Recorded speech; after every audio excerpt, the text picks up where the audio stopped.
Je suis Abdoulaye Traoré, originaire de la Côte d'Ivoire et je vis en Guadeloupe depuis déjà une vingtaine d'années. J'ai eu donc cette idée du projet de Adyen Télégraphe suite à des allers-retours entre mon pays d'origine et la Guadeloupe. Et je suis au courant et au fait des problématiques sanitaires et éducatives. J'ai pu réaliser donc mon rêve de pouvoir aider mon pays d'origine, à savoir en venant à Adyen Télégraphe, avec un projet qui s'est décliné en 3 phases: le forage d'un puits, la réalisation des maisons de l'infirmière et la 3e phase avec la médiathèque qui est en gestation. Le désenclavement sanitaire et éducatif est une action internationale pour le village d'Adyen Télégraphe menée par le Rotary Club de Pointe-à-Pitre Doyen, district 70-30, et le Rotary Club d'Abidjan Élite, district 9101. Le village d'Adyen Télégraphe est situé à une quarantaine de kilomètres d'Abidjan, capitale de la Côte d'Ivoire. C'est un village situé sur la lagune Ébrié. Ce village est complètement enclavé par sa position géographique. La route qui y mène est impraticable une bonne partie de l'année. L'accès aux soins est donc extrêmement difficile puisque aujourd'hui les habitants sont obligés de prendre la pinasse pour atteindre l'autre rive et les soins. Nous avons bien sûr préalablement fait une étude terrain. La population se compose d'un mélange de 3 groupes ethniques: Attié, Dioula, Nzima, reflétant une diversité plus largement présente en Côte d'Ivoire. Elle est estimée environ à 1500 habitants selon le dernier recensement de 2021. Depuis, la population a augmenté à cause de la cherté de la vie, du déguerpissement des ghettos à Abidjan. Aujourd'hui, elle est d'environ 1800 habitants. Mais de quoi s'agit-il ? Cette action internationale se déroule en 3 phases. La première, l'accès à l'eau potable, répondant à l'axe stratégique de l'eau et l'assainissement et de l'environnement, mise à disposition d'une eau potable pour le village. Deuxième phase de cette action, l'amélioration des soins de santé, formation aux premiers secours, répondant aux axes stratégiques prévention des maladies, santé de la mère et de l'enfant, et également du développement économique local. La phase 3 concerne le désenclavement éducatif. Il s'agira de lutter contre l'illettrisme chez les adultes et soutenir les élèves de niveau de 6e à travers un programme structuré d'accompagnement scolaire, de créer un espace éducatif et culturel central, bibliothèque, ludothèque, espace numérique, et de favoriser l'éveil artistique et l'ouverture culturelle à travers les échanges, spectacles, projections. En mai 2024, les 2 délégations rotariennes de Pointe-à-Pitre et de Abidjan Élite se rendent au village d'Adyen Télégraphe afin d'inaugurer la première phase du projet. Cette action, commencée l'année dernière, a fait l'objet d'une couverture médiatique. Je vous invite donc à regarder ces petits reportages. Un château d'eau d'une capacité de 6 mètres cubes avec une alimentation en énergie solaire a été offert par le Rotary Club Pointe-à-Pitre de Guadeloupe en partenariat avec le Rotary Club d'Abidjan au village Adyen le samedi 4 mai 2024 de la commune de Benjerville. Selon Jean-Luc Edom, président du Rotary Club Pointe-à-Pitre de Guadeloupe, cette action vise à améliorer la qualité de vie de 1500 habitants et à redonner de l'espoir dans le monde à travers les axes stratégiques dans lesquels intervient le Rotary, à savoir l'eau, l'assainissement. Quelle est la meilleure chose pour donner de l'espoir aux gens que de leur donner l'accès à l'eau, élément extrêmement vital. Jean-Yves Teddy, président du Rotary Club Élite d'Abidjan, en est satisfait. L'assainissement et l'eau potable font partie des axes stratégiques du Rotary. Donc il était important pour nous, doublement ému, de savoir que le Rotary Abidjan Élite a réussi une action internationale en collaboration avec le Rotary Pointe-à-Pitre et en plus de contribuer de façon très efficace à redorer le blason du Rotary au-delà des frontières habituelles en faisant cette activité à Adyen Télégraphe. Et ça permet aussi aux populations d'être plus proches d'eau potable et de participer de façon continuelle à l'économie de leur localité.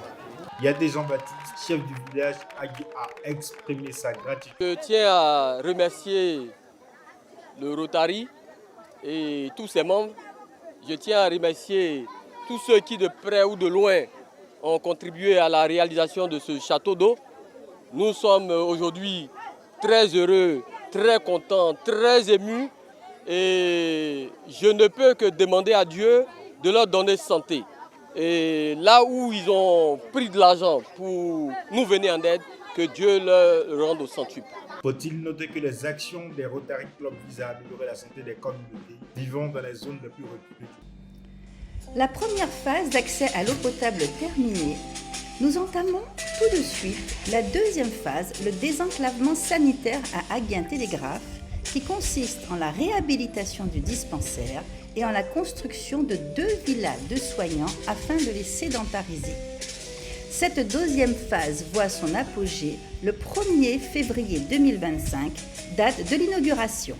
Bingéville n'auront plus besoin de transporter leurs malades et femmes en travail sur des pirogues pour les conduire vers les centres de santé le plus proche. Grâce au Rotary Club Abidjan Elite et au Rotary Club Pointe-à-Pitre en Guadeloupe, le village bénéficie désormais d'un centre de santé entièrement réhabilité et équipé. De plus, une villa double de 4 pièces a été mise à disposition pour le personnel de santé.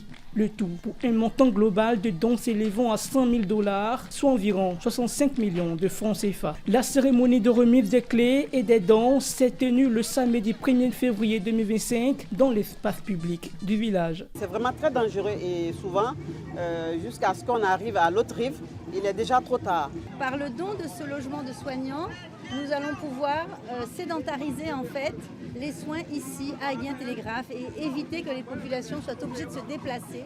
Les bénéficiaires, représentés par le chef du village et le représentant départemental du ministère de la Santé et de l'Hygiène publique, ont exprimé leur profonde gratitude et ont formulé une doléance pour l'acquisition d'une ambulance.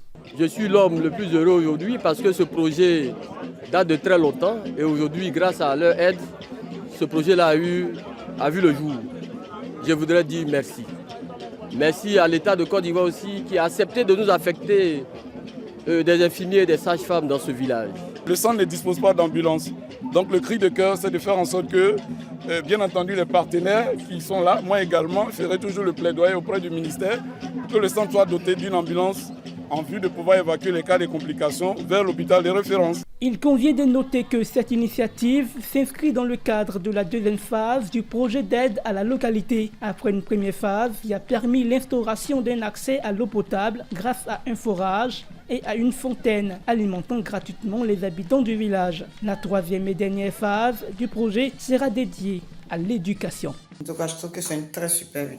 Bon, c'est pour mes amis de la Guadeloupe. Tu as un mot à leur dire? Bon, moi, ce que je peux leur dire, c'est merci. Merci pour la maison, merci pour le matériel, merci pour tout en fait. Voilà, c'est tout ce que je peux leur dire. Grâce à eux, Aguien est heureux, Aguien est content. Ok, super. Merci. Merci. Suite à la réhabilitation du dispensaire, nous avons le plaisir de vous présenter la petite Nathalie, première naissance après donc notre passage. Cette formidable collaboration que nous avons eue avec le Rotary Club d'Abidjan Elite, nous l'avons formalisée par un jumelage qui a eu lieu en mai 2024 sous la présidence de Jean-Luc Edom. Bonjour, je suis Agnès Rinaldo, la présidente du Rotary Club de Pointe-à-Pitre 2024-2025. C'est avec un immense plaisir que je vous ai partagé donc, ce petit film récapitulant cette merveilleuse aventure internationale qui s'est passée donc à Aguien-Télégraphe avec le concours du club de Abidjan Elite. J'espère que vous avez ressenti la même joie que moi, que j'ai eu à servir d'abord, et j'espère que cela va vous inspirer pour toujours qu'on puisse donner le meilleur de nous-mêmes. Donc rendez-vous à l'année prochaine pour la phase 3 du projet, le désenclavement éducatif. Rotary un jour, Rotary toujours. Ce projet ambitieux a pu être réalisé grâce au concours du club Rotary de Beyrouth-Cedars, présidé par Rodolphe Melki, du club de Basse-Terre, présidé par Éric Labelle, du club de Pointe-à-Pitre-Est présidé par Natacha Gordon et de l'Interact Club de Guadeloupe présidé par Célia Popote. Nous remercions nos généreux sponsors et partenaires qui nous ont accompagnés tout au long de cette action.